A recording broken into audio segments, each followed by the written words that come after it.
Greetings and welcome to another exciting edition of Poet to Poet.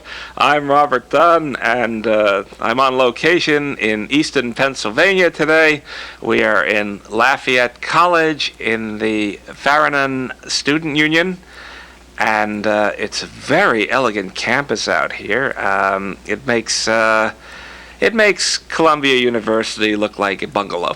Let me put it like that. It's just great to be out here, and we have two fine poets to present to you today. It's going to be one of those days, all right. Jan Selving over here, and Philip Memmer, who is something of a local legend, but we'll find out why in a little while. I'd like to start with Jan Selving. Let's see. Has an MFA in creative writing in poetry from Arizona State University in Tempe. I actually drove by that place once. I did not pause to matriculate or anything like that. Where you studied with Norman Duby, Janine Savard, Alberto Rios, and Becky and Goldberg. How did you tell them apart? Well, Norman was a man. Okay. That's a good start. I imagine Alberto might have been. You mean as far as poetry? Oh, yeah. Or styles or approaches or attitudes. Well, Norman, in that setting, is definitely the head. I mean, he's the head of the department. Yeah. And he was rather mysterious, and his office was always dark. He rarely turned on the light, so it was easy to find him. Oh, okay. And in the dark? Just kind of stumble your way through the door. And Becky and Janine had their own styles. And Alberto was primarily a formalist. That's how I knew him. I took his formalism class. Before the MFA, you got a BA in English at Indiana University in Bloomington. Studied with Yusuf Kamanyaka. Right. All right. David Wojan, okay. Linda Hull, Morris Stanton, and Roger Mitchell. It sounds like a law firm that sued me once a couple of years ago. So what did all these people teach you? Well, it was an inspiring experience to study with all those people. They all had their different approaches. David and Linda wrote a kind of kitchen sink poem that I like to call it, where they just throw everything in there and let things, let it simmer. Right. Norman taught me how to hold back and take leaps, and Maura is really good with blank verse. So they each had their specialty, and it was humbling. I would say that. Yes, I've been humbled a number of times myself, not necessarily by teachers, but that's another story for another time. You're from Albuquerque originally. And so, judging by your resume here, you've bounced around the country quite a bit. Yeah, I've lived in New Orleans and Fayetteville, Arkansas, and L.A. and New York and Jersey City, and all of those places have informed my poems. Yes, the major cities of Western civilization, the Fayetteville, Jersey City. Yeah, my mother heard I was living there, and she said, "You're living in the armpit of America." She didn't like it. Oh, I didn't think they were that bad. I suppose she had other plans for you, London, Paris, Azusa? I think she just wanted me to marry a doctor. I don't know. You've done a lot of teaching, I see. Yeah, I currently am teaching at Allentown College. St. Francis de Sales in Centerville, Pennsylvania. St. Francis de Sales? He was the patron saint of journalism, of the press. Any relation to Soupy? No. Okay. Yeah, that was several thousand. All right, let's get to the poetry then. Jan, I think you've got something that you got placed in the Denver Quarterly? Yeah, this is a poem called Spy, and it's this happened when I was based on an experience that happened when I was living in Jersey City. Spy. They must have believed in reincarnation and the sacredness of all living things. since the old woman and her granddaughter never killed the roaches nesting in their carpet, in the jars of lentils and bulgur they lived on, the last tenants left in Kevin's brownstone, deprived of power, heat. To pay my rent I was his snitch, crueler sometimes than even he intended, knocking in winter's griddling mornings to the sound of matches struck behind the door, then the heady rush of sandalwood as the old woman answered, clutching round her like a moth's senescent wings, her faded sari as she smiled, greeted me in Hindi, her granddaughter peering through gold plastic beads, hung on each doorway of their 3 rooms. In that sweet haze of incense and gas, a muted clicking rose, as the resin of grease caked on the stove burned a sea of thin black shells. I believed this woman would outlast deprivation, but in truth she had no place to go. In all of New Jersey, no one.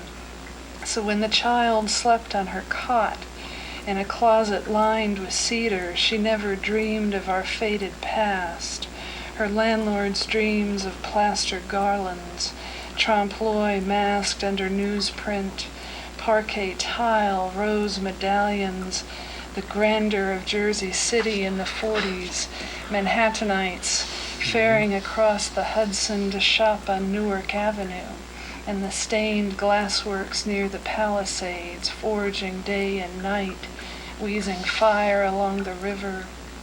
This dream for Kevin was sung in the fading chorus of Putti, as he tore down drop ceilings, dreamt of angels' faces, wings unscarred by strutwork. On weekends, his Spanish ironworkers, Portuguese stonemasons, Italian plasterers, skilled artisans of the old school would try to bring back the susurrant grace, restoring flight, mending the broken grillwork roses bloom. But I was the one who got what I wished for. He found nothing except the terror the old woman masked in her greeting, and more bad luck. In dreams I would wake her just to see the flame reflected in her kitchen windows as, in the fog of sleep, she beckoned me to breathe the thick opiate of sandalwood and gas, her retribution that the dream would end in fire, and the woman trapped waving a towel to the crowd below. No, she's fanning smoke from her child's eyes. 3 months I visited the old woman's rooms before I was summoned as a witness to her eviction hearing. Nights in Kevin's kitchen I raised my hand to take the oath as I would in court, and we rehearsed what I would say in good conscience. Yes, I believe she will burn us all. Ouch. Well, on an earlier show you said that a lot of poems don't get beyond personal experience. I don't think that's quite what I said. I think I said a lot of poets don't see beyond their own noses, but I was curious about the chorus of Putti reference. Oh, yeah.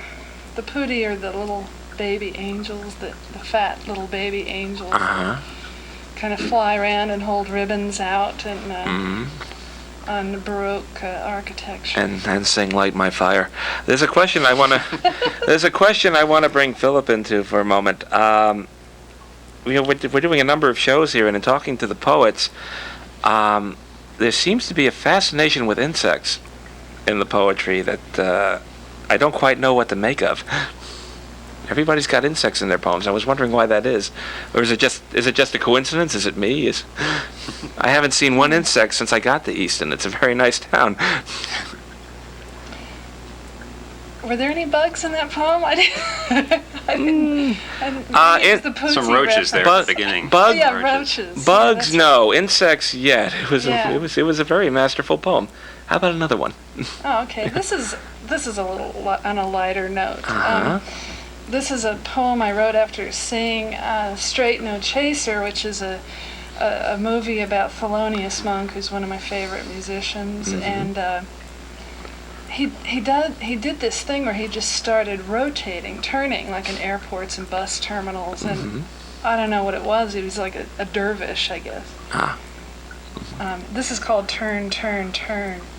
Blue sphere spinning like a top and never falling, you board the plane, the bus, Thelonious, the bench, and turn it on for the ivories, the long teeth of gray giants, hands piercing that air you alter first, before the music comes out, your feet stomping the netherworld alive, that space neath the piano where children love to hide and listen. Mama's knees come together, fall apart, play my favorite tune, let me back in the water home again. Berceuse swelling the window panes in the anarchy of chalk. Sidewalk Botticelli, man, she grow and got lovely all of a sudden. Thelonious stepping from a streetcar, gazing at an ungummed 3-cent stamp.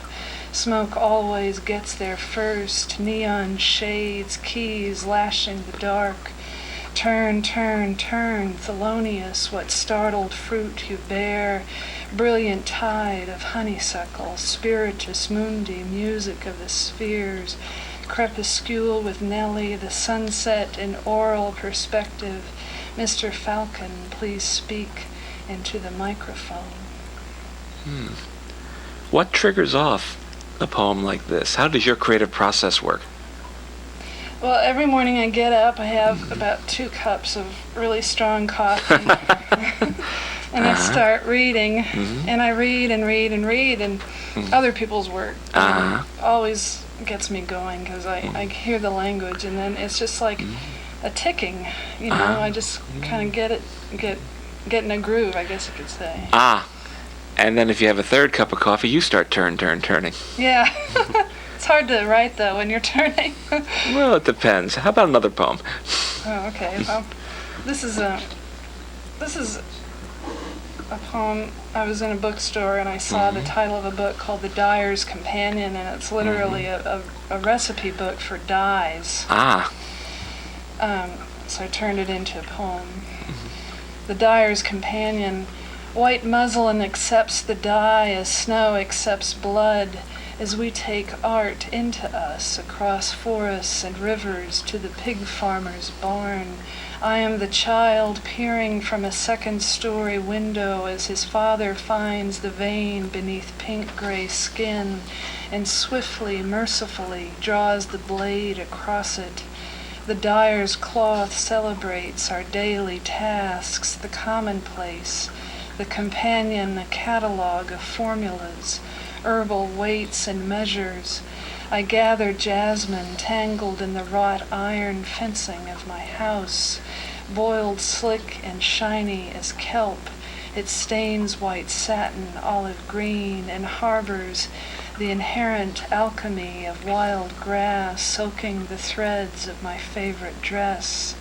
As I walk, the fabric sways around me, all that engendered the color of that cloth. Roots, fields, and beds of tumbled stone. I remember lives as if I've lived them, the seams like rivers coursing my skin. What art was I born from? Where did I begin? Jan, any unfulfilled ambitions? Well, my book is still in circulation, so if there's anybody out there who wants to publish a book. Oh, you're trying to sell one. What are you planning on calling it? Well, the first manuscript is titled Good Children. All right. Well, editors and publishers take note. And Jan Selving, thanks for coming on. Thanks. We'll be back in a moment with Philip Memmer. And don't go away.